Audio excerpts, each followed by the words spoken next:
Minus into minus చేస్తే plus answer వస్తుంది. Plus into plus చేస్తే మళ్ళీ ప్లస్ ఏ వస్తుంది.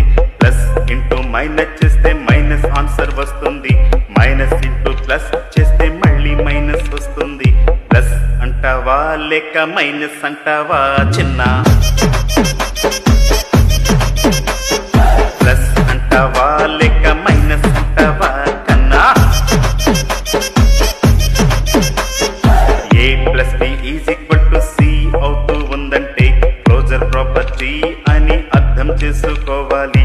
ఏ plus B is equal to B plus A అవుతుంటే కమ్యూటేటివ్ ప్రాపర్టీ అని అర్థం చేసుకోవాలి.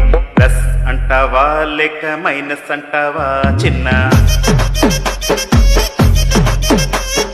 ప్లస్ అంటావా లేక మైనస్ అంటావా కన్నా? A plus B plus C A plus B plus C equal అవుతుంటే అసోసియేటివ్ ప్రాపర్టీ.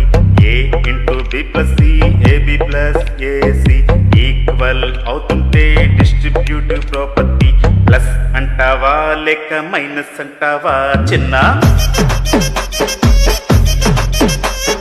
ప్లస్ అంటావా లేక మైనస్ అంటావా కన్నా? Minus into minus